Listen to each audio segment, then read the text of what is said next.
Сәлеметсіңдер ме балалар? Бүгінгі сабақтың тақырыбы ағаштың суретін саласың. Здравствуйте, ребята! Тема сегодняшнего урока – ты рисуешь дерево.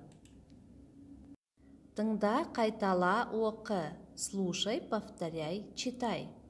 Сәлем, Алибек. Привет, Алибек. Сәлем, Анель.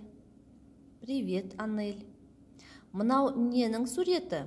Это что за рисунок? Бұл айдың суреті. Это рисунок месяца.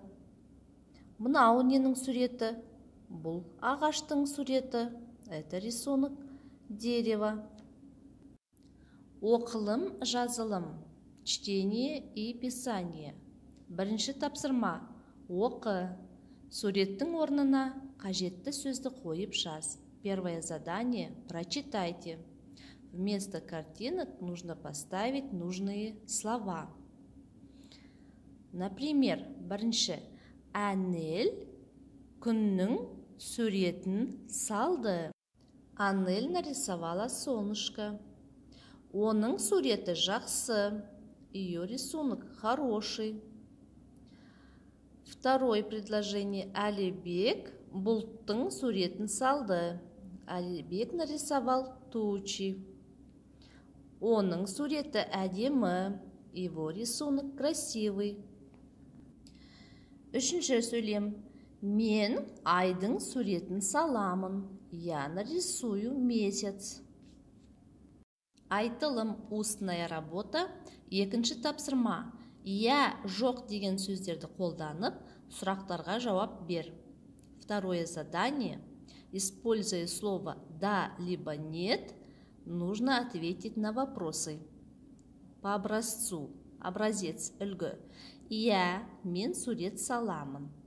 То есть, да, я рисую. Сен сурет саласың ба? Ты рисуешь? Вы отвечаете либо да, либо нет. То есть, я немесе жоқ. Сен ағаштың суретін саласың ба? Ты рисуешь дерево. Сен гүлдің суретін саласың ба? Ты рисуешь цветов. Сен күннің суретін саласың ба? Ты рисуешь солнышко. Сен айдың суретін саласың ба? Ты рисуешь месяц. Айтылым, үшінші тапсырма. Суретке қарап, сұрақтарды толықтыр. Устная работа. Третье задание. Используя картинки, нужно дополнить вопросы. В первом картинке что мы видим? Не көріп тұрмыз. Алибек, сен сурет саласың ба? Алибек, ты рисуешь? Айтылым, төртінші тапсырма. Бұл кімнің, ненің суреті?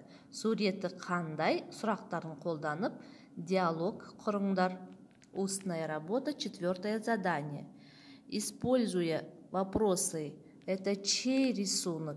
или «рисунок какой?» нужно составить диалог. Образец үлгі.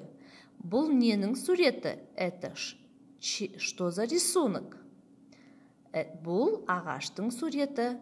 Это рисунок дерева. Ағаштың суреті қандай? Какой рисунок дерева? Ағаштың суреті әдемі. Рисунок дерева красивый. Жазылым, бесінші тапсырма. Сөйлемді толықтырып жаз. Письменная работа, пятое задание. Нужно дополнить предложение. Мен сурет саламын. Добавляем окончание «мын». То есть я рисую. Сен сурет саласың ба? Ты рисуешь? Ол сурет салады. Он, либо она рисует. Мен ай мен күннің суретін саламын. Я рисую рисунок месяца и солнца. Үйге тапсырма, домашнее задание. Жаттайық, то есть нужно будет выучить. Аспандағы ай қандай? Қызықтаймын тұлғасын. Биік келіп қойғандай ақ әжемнің сырғасын. Тұрысбек Еділбаев. Есте сақта, запомните. Мен сурет саламын, я рисую. Сен сурет саласың, ты рисуешь. Ол сурет салады, он либо она рисует. Осымен сабағымыз аяқталды. Сау болыңдар.